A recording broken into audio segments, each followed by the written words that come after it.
Hi, my little babies. Welcome back to another episode of What the Smut. Welcome here.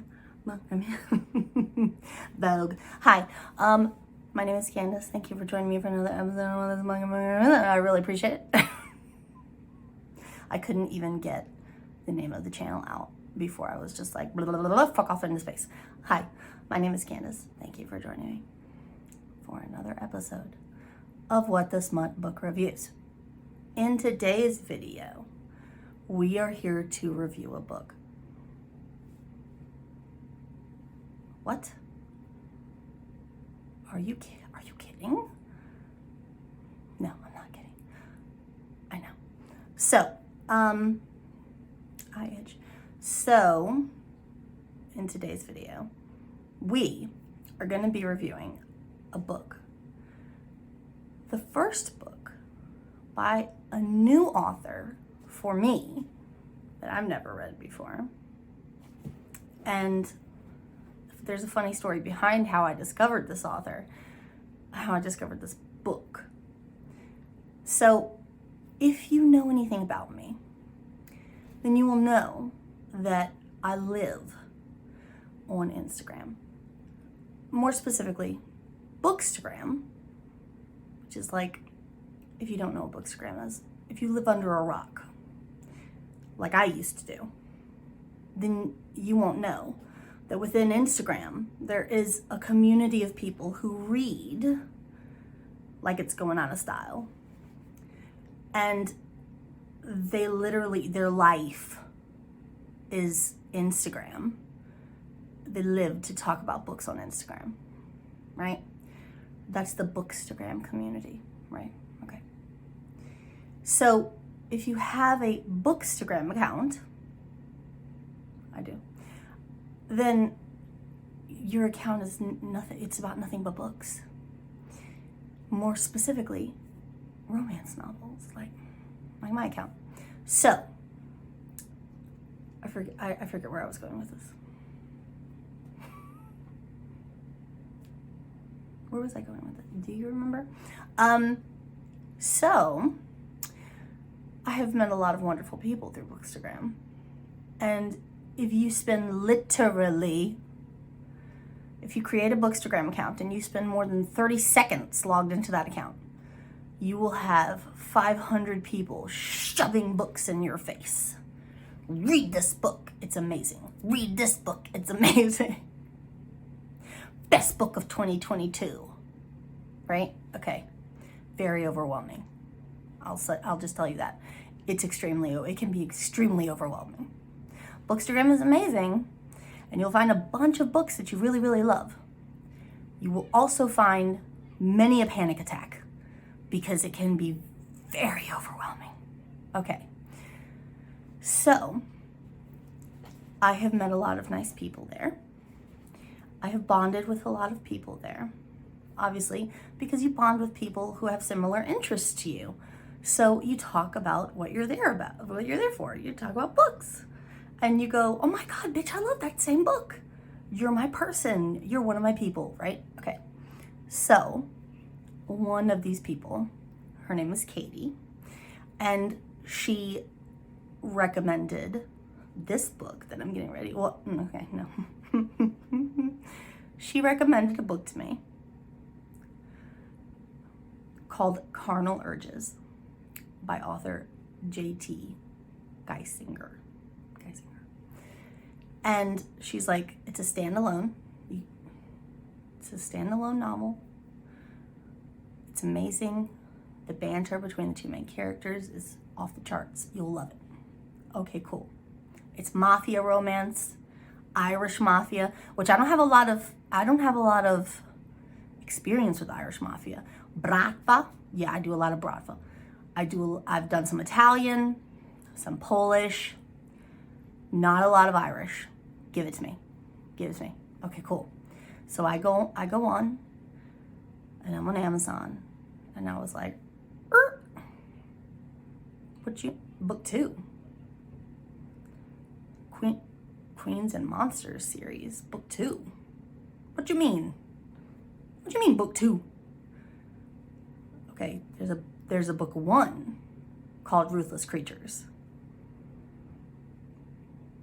She said it was standalone though. So, okay. I have been duped so many times. Not intentionally duped, but I've duped myself. Facebook ads have gotten me. Like 1,000 times they've gotten me. Those motherfuckers over at Facebook. They get me. I'm scrolling through my newsfeed, minding my own fucking business, right? And I see an ad. Obviously because of my search preferences and stuff. Sketchy, to say the least. I see an ad for a romance novel. And you know, they give you like a little snippet about what it's about to lure you in, right? Like fucking bait on the hook. And I bite because I'm like, ooh, God, that sounds good. And I go and I download it and I'm just like, ooh, free with KU, yes, please. I start reading it. And then I get 70% of the way into the book. And I realize this is book 5 in a series.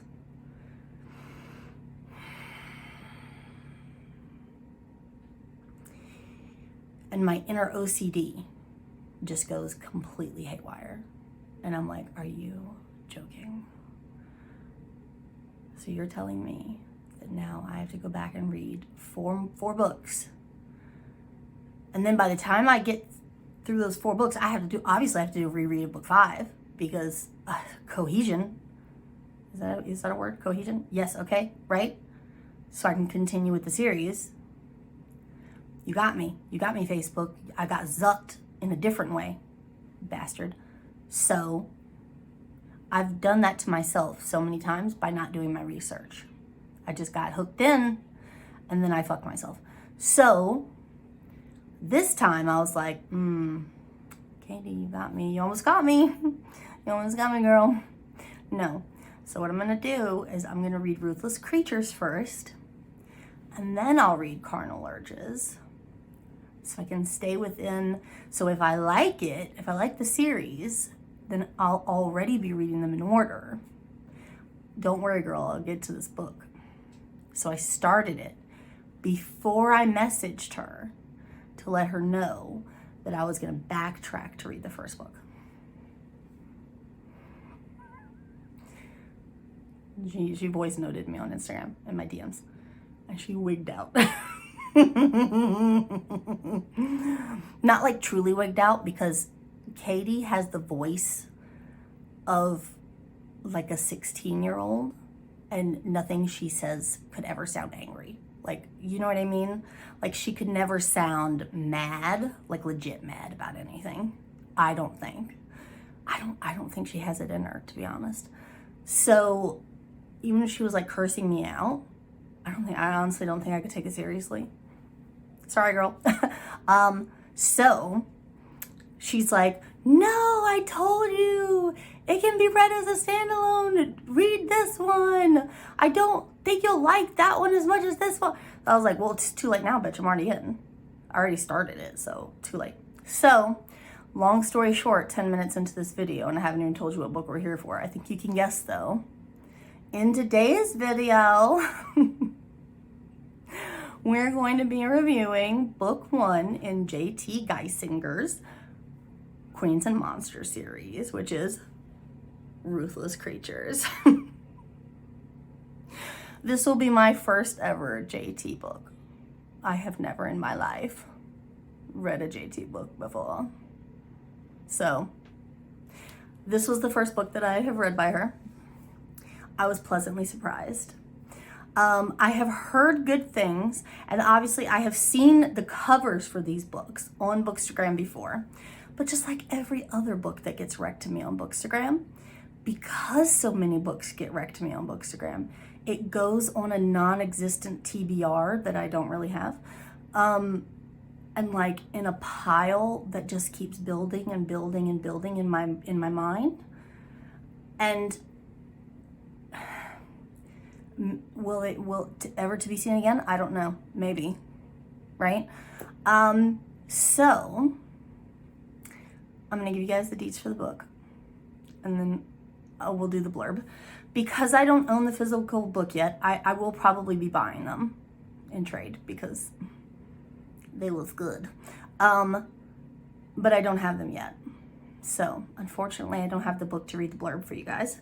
So I had to resort to my old method of almost deet sheet. Oh my God, Candace, who are you? You're like 2020, Candace. That went out of style like 2 years ago, girl. Who are you even? I don't know that bitch no more. We got reading journal Candace now. Get with the times. Anyway, so, deets, blurb, breakdown. Let's get into it. Tea first because I'm fucking parched already and I've only talked for 12 minutes. Only 12 minutes. Cup, reusable. Save the planet. It's like I feel like switching around mouthwash. Tea! Okay. Does it scare you guys when I do that? Or do you find it funny? Completely rhetorical question. I have no intention of stopping. Tea. Okay. Every time I read this cup, it says believe in magic. And then the song gets stuck in my head. Do you believe in magic? Okay. So this book, and I believe all the books in the series are free to read with KU. There are several books already out in this series. If I'm not mistaken, at least 3. And a 4th coming, I think. And I say I think because I don't do research. I used to. And then I just like with life. So I just don't do it anymore. If you want to buy this book for your Kindle, you can buy it for $2.49. That's a bargain, yo. That's a bargain. Most Kindle books, $3.99, $4.99, $5.99, even with free with KU books, are still like $3.99, $4.99. $2.49? Go. Paperback, trade paperback. We're talking about the big ones. Okay. $15.99. This book is also available in audio. I listen to some of the audio because I do like a half-half situation usually. Lately, I've been doing more audio than reading just because I spend more time doing mobile stuff. Either, well, I say mobile stuff, but working at my computer or in the car or house stuff. And so I tend to be able to get more in with audio. The audio was very good. The narrators were very good for this. The guy who voices Cage, his voice is like that deep, husky, like biker voice is what it sounds like. Like you would hear him voicing like an MC romance type. That's what he sounds like. Which is good for a mafia romance because you want that, like, you don't want your dude to sound like too, no. Okay, so let's read the blurb and then we'll break it down really quick. So the blurb says, 5 years ago, my fiance disappeared. He left me with a wedding dress I'd never wear, left me with the kind of scars that can't be healed. The man I built my future on vanished like a ghost. All that remained were my broken heart and a million unanswered questions. Until a mysterious stranger arrives in town. Tall, dark, and dangerous, Cage is as full of secrets as he is sex appeal. Though I know he's hiding something, I'm drawn to him like a moth to flame. Heat crackles between us with every look. Desire flares into passion, and I fall hard, helpless to resist. But then I discover he's been sent to collect on an unpaid debt from my missing fiance. Okay, that doesn't give too much away, which is good because I want to say while reading this, I didn't have much in the way of expectation. Like, I don't really go into a book like as I listen to an audiobook or as I'm reading, I'm not actively in my brain trying to figure out what's going to happen next. I just kind of let it unfold on its own. So I'm not one of those picker-aparters who's like, you get a clue about something and I'm immediately going, oh, I bet it's this, no, I'm not that person. So like, as I was reading this book, I wasn't going, oh, I bet her fiance was blah, blah, no. Just tell me the story. You're the author. You're telling me the story. I'm going to let you tell me the story. I'm not going to try and fucking pull it out of you before you're ready to give it to me. You know what I mean? So the two main characters for this book are Natalie and Cage. Cage is spelled with a K, by the way. Natalie is a 6th grade art teacher. She's also a painter on the side. She paints like for herself. She used to do landscapes. Not so much anymore though, because she's kind of like a shell of a human being. She gets through day-to-day life. And around the same time every year, there's a span of 2 or 3 days where she drinks extremely heavily to cope with the fact that her fiance disappeared the night before their wedding. He went out hiking on the day of their rehearsal dinner and he never came home and they never found his body and he just kind of vanished.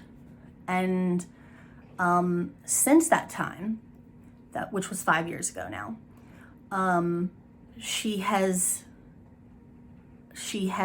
thought about killing herself multiple times.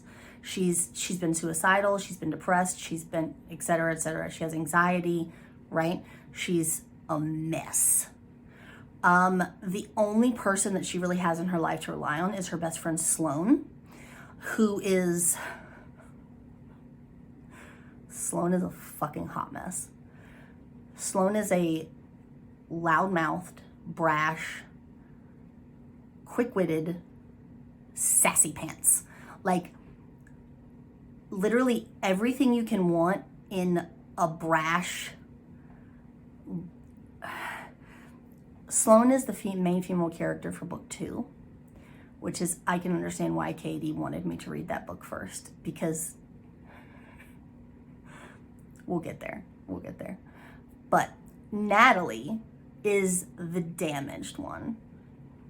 She's sweet and demure and innocent and crushed, literally.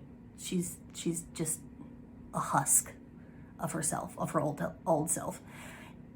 Her fiance David was like a penny pinching miser, but he did appear to love her, genuinely love her, and they seemed to have like a really good relationship, a really good fairy tale type relationship. So it's now the 5-year anniversary of his disappearance, which is when technically you can be declared like legally dead ish, right? So this year is especially hard on her. Sloan, she usually spends this time of year alone in her home, getting blackout drunk. This year, Sloan attempts to pull her out of that depressive stupor by dragging her out to a bar to get blackout drunk in public, I guess. While out at this bar, they run into this super hot, super buff, very scary looking leather-clad dude, okay? Not really leather-clad, but he's wearing a leather jacket, black jeans, black shirt, combat boots. He looks scary. And he's sitting at the bar. Sloan tries to make past him. He literally turns her down flat, not interested. Natalie runs into him and like going towards the bathroom. He pauses for a second, but then he goes about his business. He doesn't give her the time of the day. So naturally, everybody's like, he's gay. He must be gay. If he doesn't like Sloane, he must be gay, because Sloane is like allegedly like super hottie. Natalie is gorgeous in her own right. So he must be gay. He can't. If he doesn't like y'all, he must be gay. So, Sloane is like, you want to go home, obviously. You're not feeling it. I'll take you home. I'll stay with you for the night. And Natalie's like, oh, God, I don't want you to stay with me for the night. So, turns out, from a little gossip busybody within town who knows everything, who comes to the table later, turns out Scary Dude just bought the house right next door to Natalie. So Natalie, being bold and trying to avoid a pity party with Sloane at her house later, goes up to him and asks him to give her a ride home instead of having to ride with Sloane. And he basically tells her no. So she has no choice but to leave with Sloane.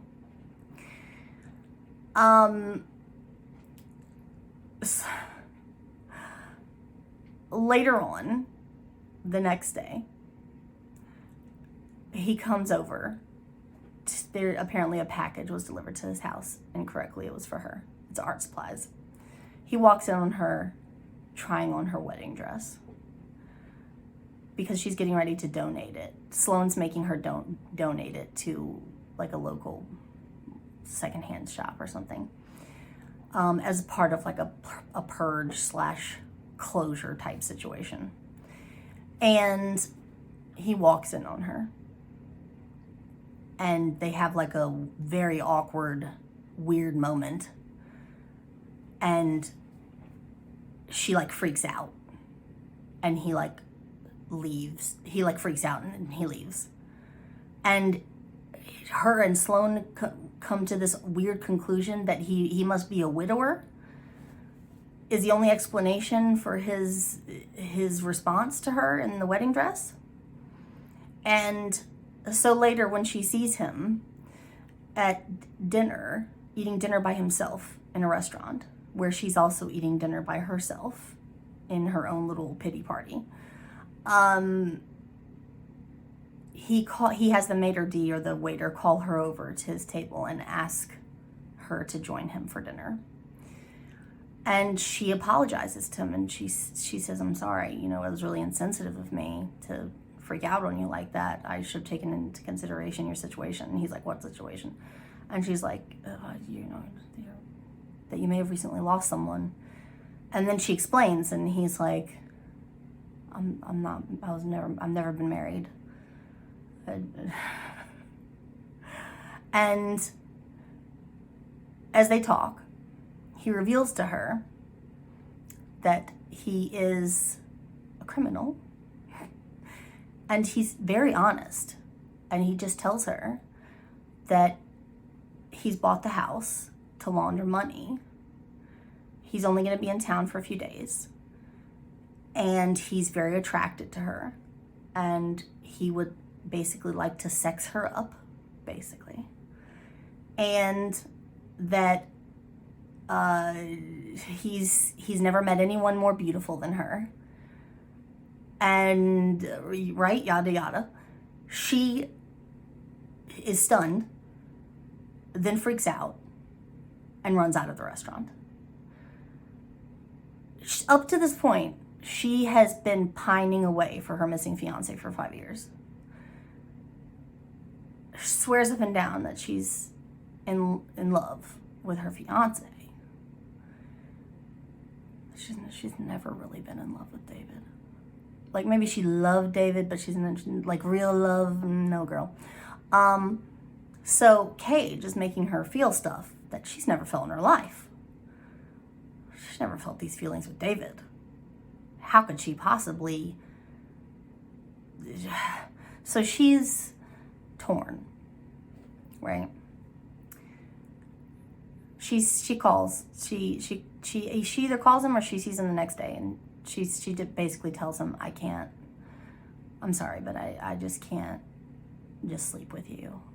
It's not who I am. It's not in me. I'm sorry. And he respects her decision, and he gives her his card, and he says, call me if anything, if you get a leaky roof, if you just call me for anything.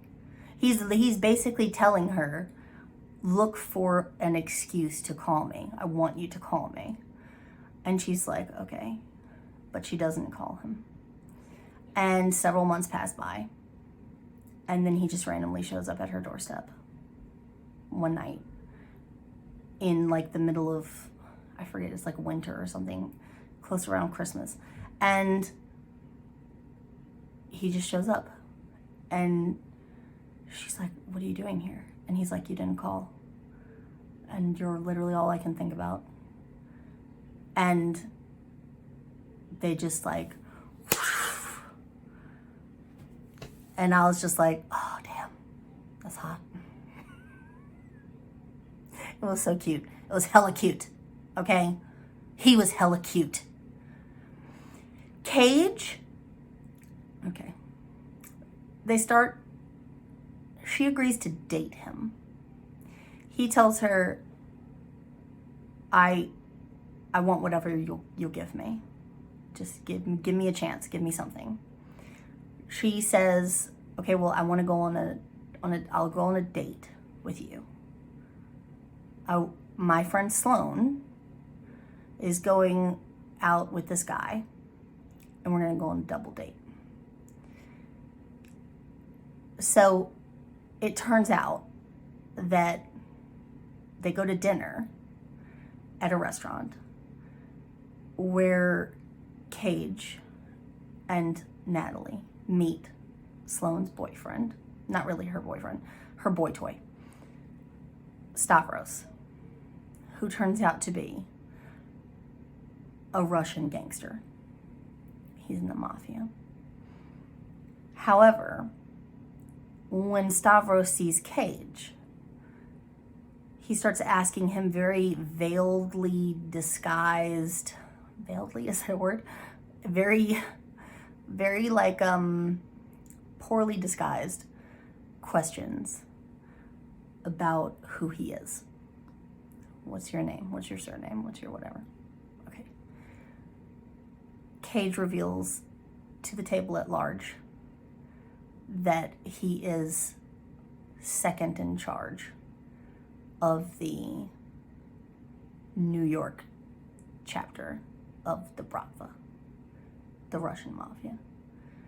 And Stavros has been basically has created an illegal online gaming empire in Lake Tahoe, where Natalie and Sloan live. Right under the Bratva's nose, without paying dues to the head of the Bratva, Cage's boss, who's in prison, by the way, but still wants his fucking money. So give him his money. And Cage is like, what are we gonna do about that? And Natalie is sitting next to him, deer in the headlights. What?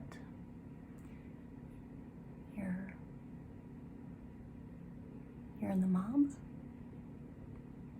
And he just literally answered. Throughout the entire book, she asks him a question. Immediately. Yes. No. He doesn't lie. He just tells her the truth.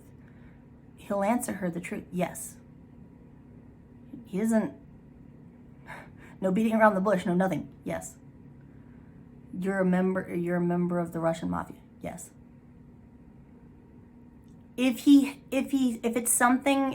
asks him something that he feels will endanger her or that he can't tell her for whatever reason, he will respond and say, it's complicated, or he'll say, I can't answer that right now, or something to that effect. But he won't openly lie to her, which is something I appreciated and I really liked. And I found very surprising coming from a Russian gangster. So yeah. So she finds out at dinner that he's in the mob, and she's shell-shocked. And then he tells her, no one can know about us. He doesn't say why. He just says it's for your protection. No one can know about us. You can't come visit me. I live in Manhattan, but you can't come visit me. I'm gonna give you a burner cell. You can text me. You can call me. I'll call you. I'll text you. But you can't come visit me. I'll only be able to come see you in frequent trips, maybe once or twice a month for a few days at a time. Are you okay with that? Can you live with that as a relationship? And she accepts his terms. And she's just like, yes, that's fine. Like, I want you enough that I'll give up everything I want for just that. And they start a relationship like that. So during the dinner, there's an altercation that happens. Apparently there were two guys at the bar somewhere, that one of which tried to slap Sloane on the ass, and that altercation carried over from the bar to their table later on, where the two guys from the bar came over to talk shit to Sloane and Stavros. And it ended up in a gunfight. And while Natalie and Cage were having a little heart-to-heart off in the kitchen about him being a mobster, because she had run away from the table and was like, I need a minute to process this. Just give me a minute. All hell broke loose at the restaurant, inside the restaurant. It turns out the two guys that were trying to get fresh with Sloane are members of the Irish Mafia. So now, even though there was a truce between the Irish Mafia and the Bratva, the truce is no longer. That spirals out into basically a war going on between all of the different factions. The Italians, the Chinese, they're all now fighting with each other. However, Cage, because he's in charge of the Russian mafia while his boss Max is in prison, the Russians control the ports and all the product coming in for all of the other mobs, basically. And so they've got a tight leash on everybody else's shit. And so he's having to deal with all of that. So the trips to see Natalie become more and more infrequent, and she becomes more and more distressed and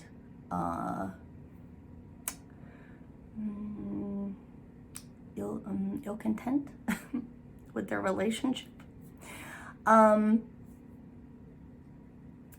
She can also kind of get she gets little senses that he might be keeping things from her. She knows that there are secrets that he keeps from her, that he can't tell her for her protection. But she has feelings that there are other things that he's not telling her, that he's deliberately hiding, but she doesn't know what it is, and she's afraid to ask. While all of this is happening and she's at home, Sloane, post shootout at the restaurant, Sloane has absconded with Stavros onto his like yacht and is sailing around the world with him. He apparently is like getting on her nerves and she's had enough of Stavros. So she finally comes back home, and Natalie has the availability to lean on her again for moral support during the whole Cage is absent situation. Shortly after, Sloane comes back, literally shortly after. And when I say shortly after, like the night she gets back, they decide to have a girl night. And while they're there in Natalie's home, they get an indication from Natalie's dog that there may be someone outside the window watching, the kitchen window watching them. She looks outside, she doesn't see anyone. But from then on out, every once in a while she'll like see footprints in the snow outside of her house, or she'll get the sense that she's being watched. She had originally, at the beginning of the book, she had a guy that she had dated for like 2 months, or attempted to date for 2 months, who was a sheriff of the town, Chris. And he developed like a little type of stalkery, he wasn't like a stalker, but he was like a guy who couldn't take the hint that she wasn't emotionally available. When Cage showed up, all that ended. He literally scared the piss out of him, and Chris vamoosed. So she doesn't think, she thinks maybe it could be Chris, but she's not sure. But it's weirding her out. So Cage, now we're getting into February. Her birthday is coming up. Cage tells her in January that I'm going to be gone for probably about a month. I don't think I'll be able to come back for about a month. And she's like, my birthday's in a month. And he's like, I know. And she's like, so you'll come for my birthday? And he's like, I promise, I'll be here for your birthday. And her birthday rolls around, and she's sitting there, and she waits, and she waits, and she waits, and he hasn't shown up yet. And she's like, what's happening? Maybe he's not coming. And she gets a phone call, and it's one of those recordings that says, you have a collect call from blah blah blah prison, federal inmate from Aurora. And she thinks, oh my God, he's been arrested. And her stomach just bottoms out. When he gets on the line, it turns out that no, it's not him. It's his boss, Max. And he essentially says, oh, so you're the girl that made my top lieutenant betray me.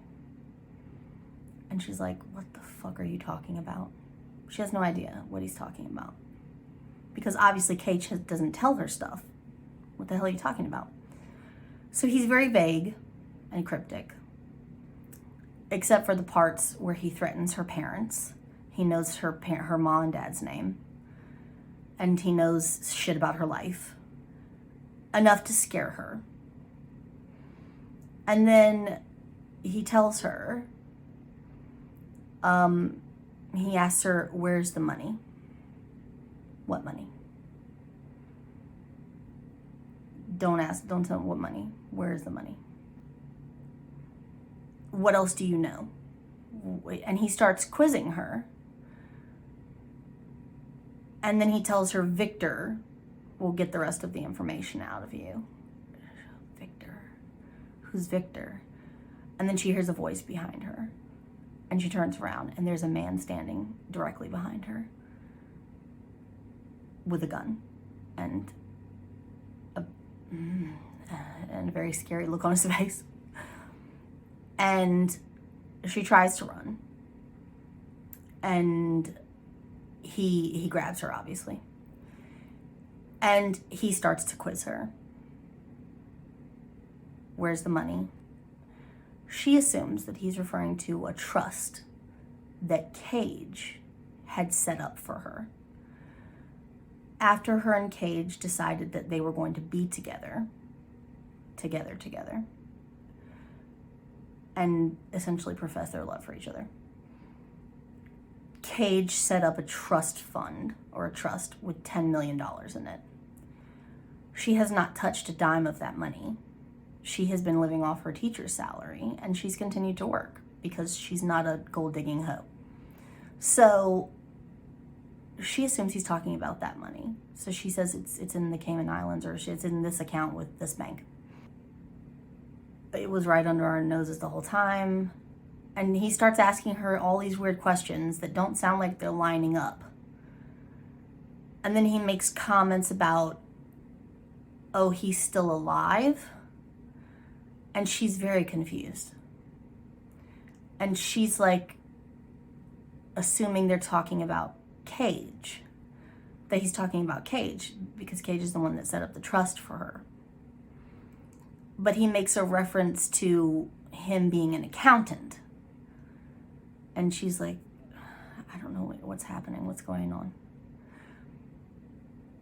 About that time, her dog Mojo, who throughout the entire book is literally a bag of bones. Like he does nothing but sleep. For him to be a guard dog is laughable. But when he's gonna do it, he chooses the right moment to do it. He manages to get a hold of the gun arm that Victor has his gun in, and it bite him basically, and stall with enough time for Natalie to get out of the way, right in time for Cage to get there and blow Victor's brains out.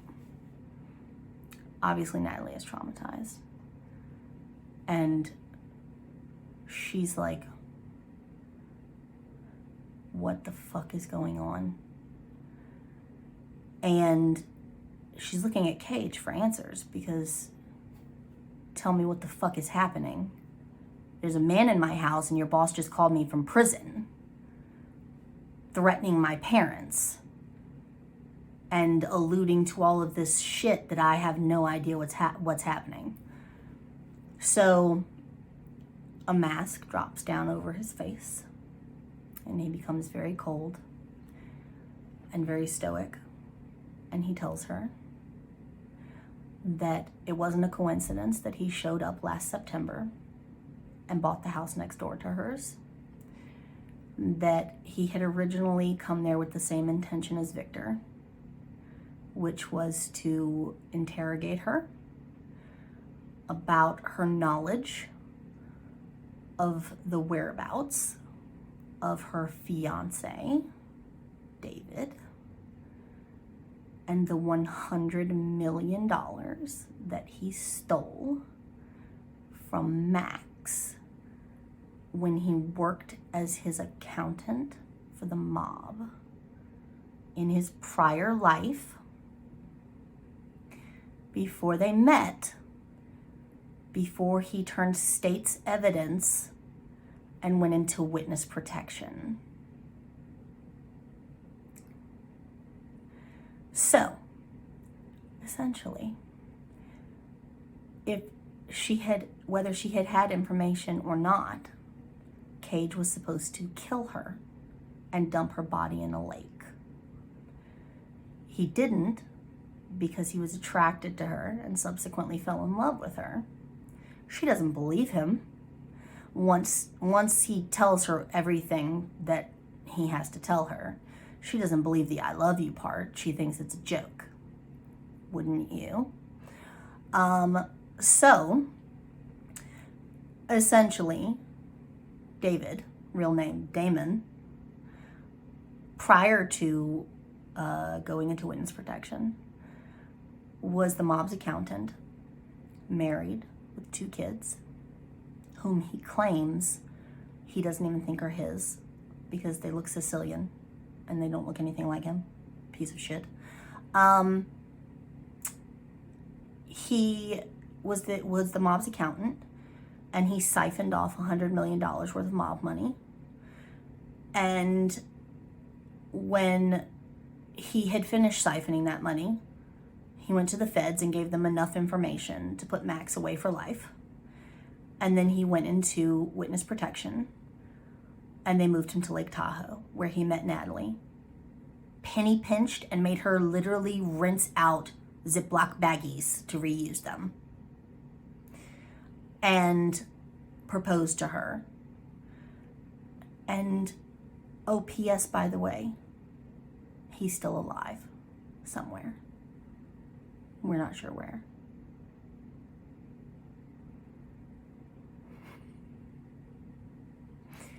So she's like, you motherfucker. Obviously, the entire time this has been weighing on him.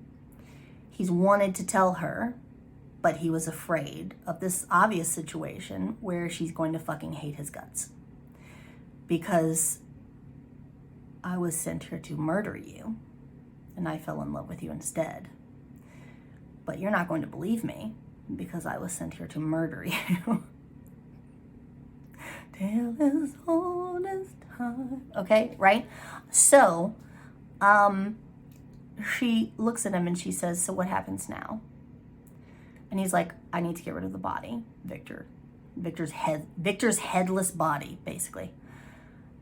Where will you take it? The lake. I'm dumping the lake. She asks him snarkily, is that the same lake where you would have dumped my body last September? And he's like, yes. And she like laughs maniacally because she's on the verge of a mental breakdown. And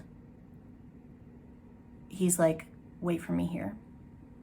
When I come back, we'll talk. And she's like, okay. He rolls Victor up in the rug. He takes him to dump in the lake.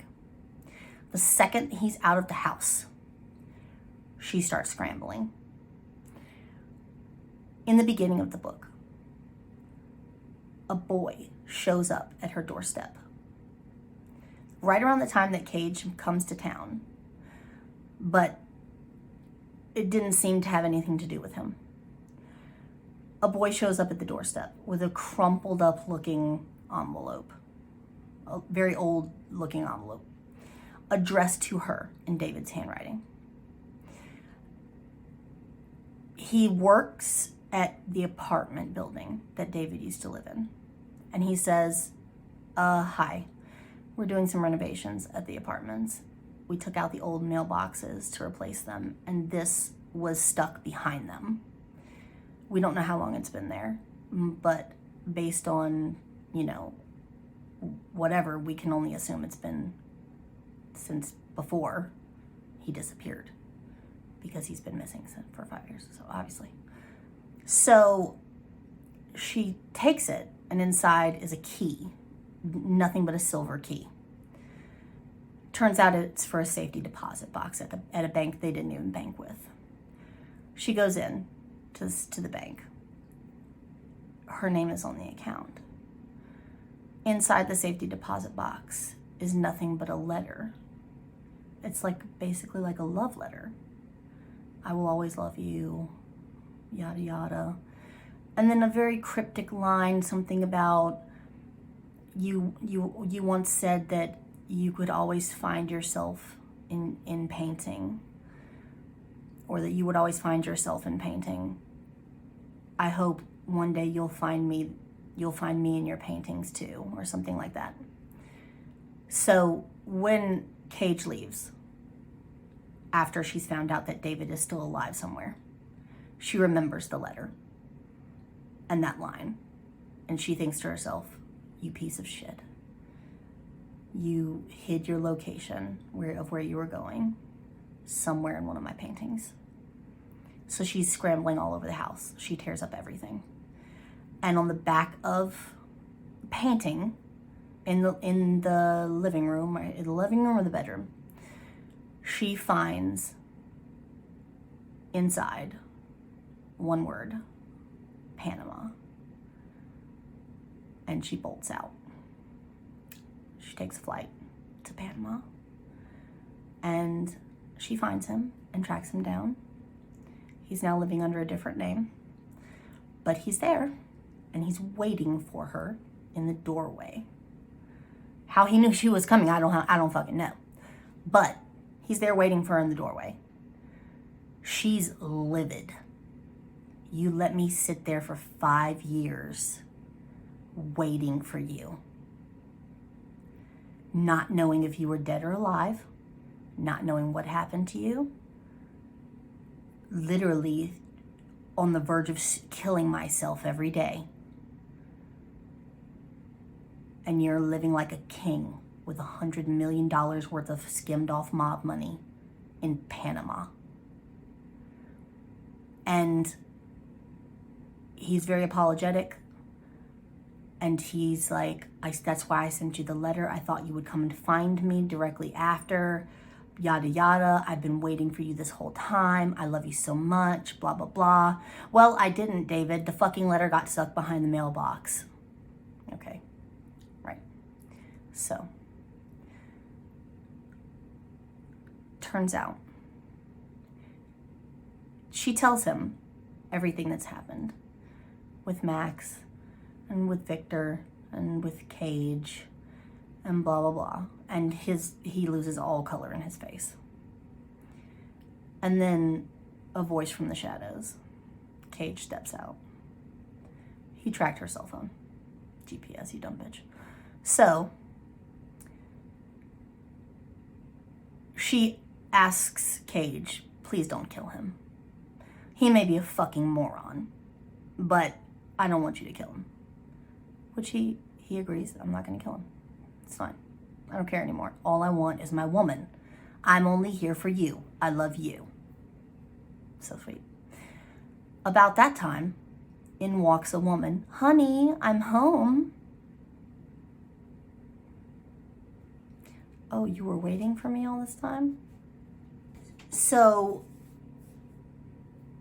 she looks at him and she's like, realistically, how long did you actually wait for me? And he's like, a year. And the woman who walks in is like, Nikki, who are these people?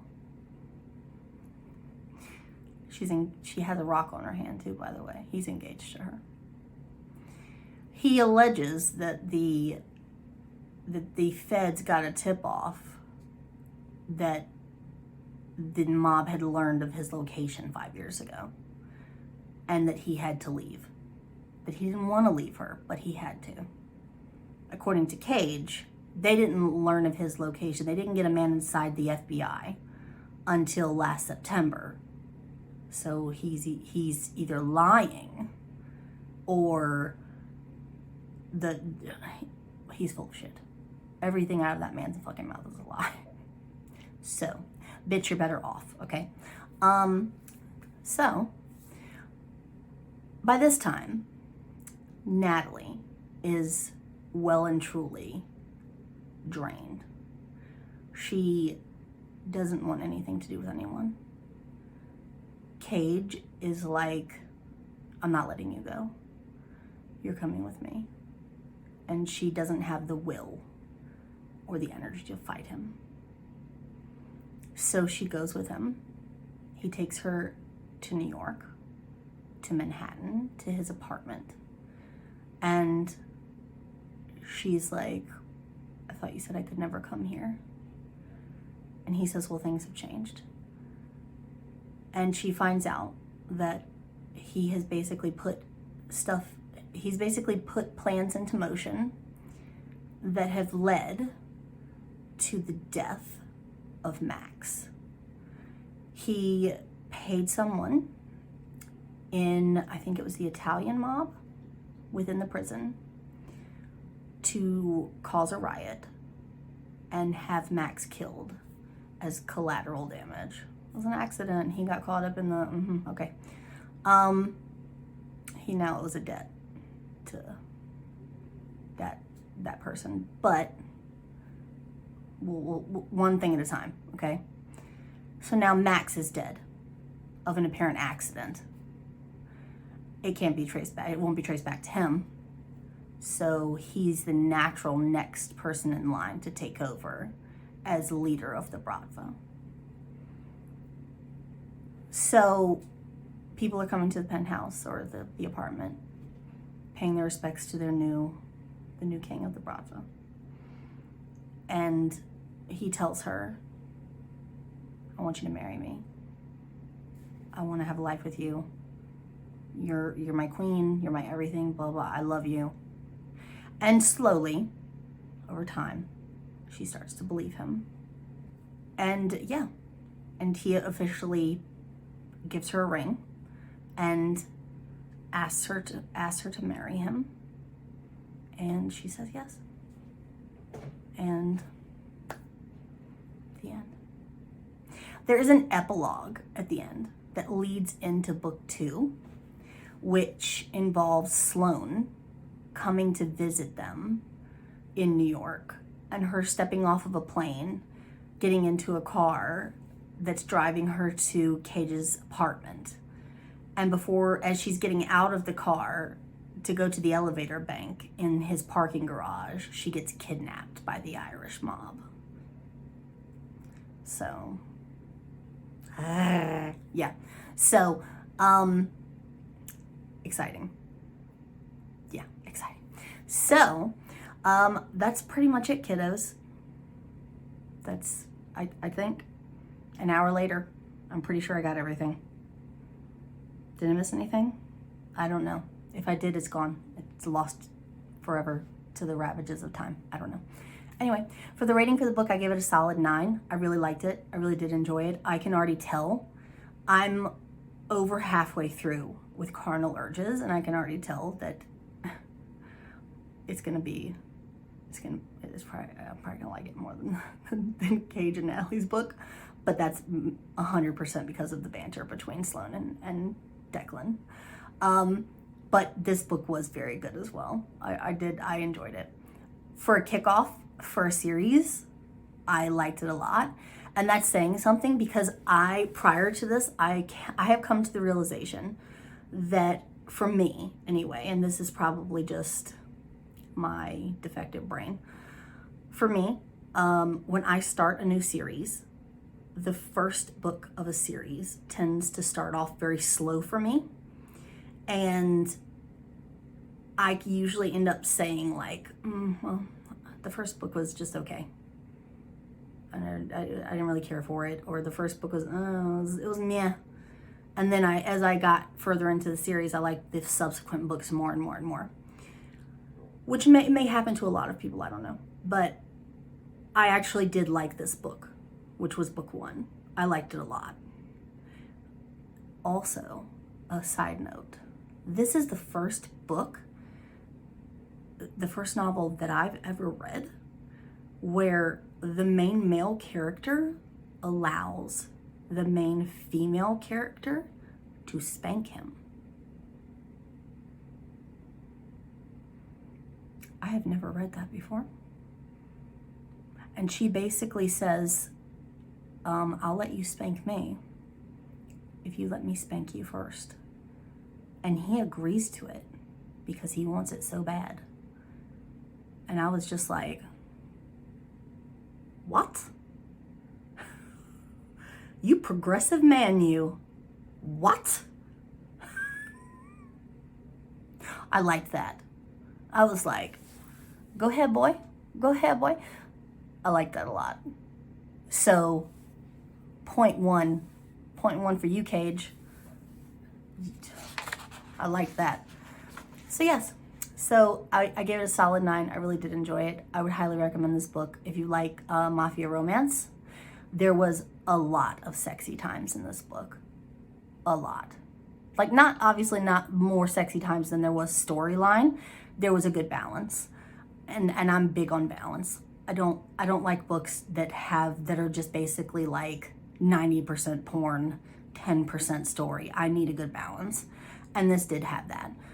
but there also was, I also don't want 90% plot and then like one sex scene at the end. Get out of here with that shit. I don't want that shit either. So this had a good ratio, and they were good. There's some tying up. There's some sensory deprivation stuff going on. There was a lot. There was a lot. Okay. So yeah, I'm interested to see where this series goes, and if book 3 continues with the level of humor that I'm getting out of book 2, girl, you're gonna be moving up towards the top of my author list, because I love good banter in the book. I love banter. I love humor. I fucking love that. I love that. So yeah, highly recommend. Highly recommend. And yeah, I think that's it. If you guys enjoyed this video, if you like me and you like my channel, please consider subscribing. I really appreciate it. If you would like, you can follow me on social media. I do have a members only Facebook group, an Instagram, and a Twitter that I don't ever use. The Instagram and the Facebook group I do use though. I will link them all in the description box below, and I'll put a little banner here for you guys to see. And yeah, I think that's it. I really thank you guys so much for sticking with me for another video, and I will see you in my next one. I love you so much. Bye. Okay, let's just get started because I don't even know what's going on with my life anymore. Okay. What is up with your hair, girl? I don't even know anymore. But my eyeshadow matches it. Whatever is happening. Shade-wise. Yes, I did that on purpose. Most things that happen to me are an accident. But this one I did on purpose. Don't pay attention to my nails. Still haven't repainted. Still deteriorating. We're not gonna talk about it. Let's move on to talk about what we're here for, which is books. Okay. Are we ready? Are we ready? Okay. Take a deep breath. Let's pull a page out of Sloane's book, and let's do, what is it called? The squared breathing, the 4 square breathing. What is it? Okay, breathe in for 4, hold for 4, breathe out for 4, hold for 4. Okay, right? I don't have the patience. Anyway, okay. And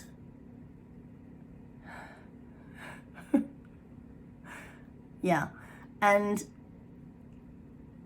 his trips become more and more infrequent. Candace, why can't you talk? What's wrong with you? What's wrong with your brain?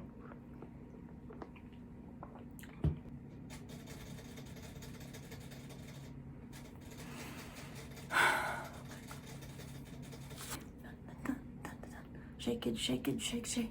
Earthquake, earthquake. Earthquake, earthquake. My throat is so motherfucking dry.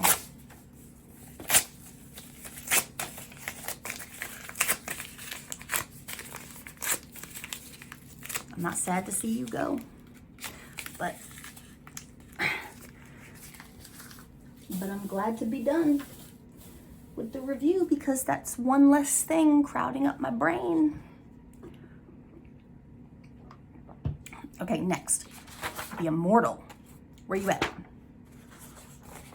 Where you at, boy? Where you at? Where the fuck are you? Okay, here we go. Hello and Ophelia. Oh. Okay. I'm gonna run out of storage in about 30 seconds. I'm surprised that hasn't cut me off. TBH. This fucking piece of crap. My posture. My back hurts. My back hurts. I have old lady back. Anyway,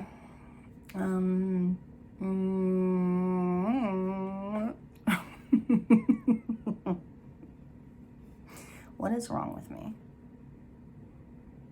A lot. A lot. A lot. A lot.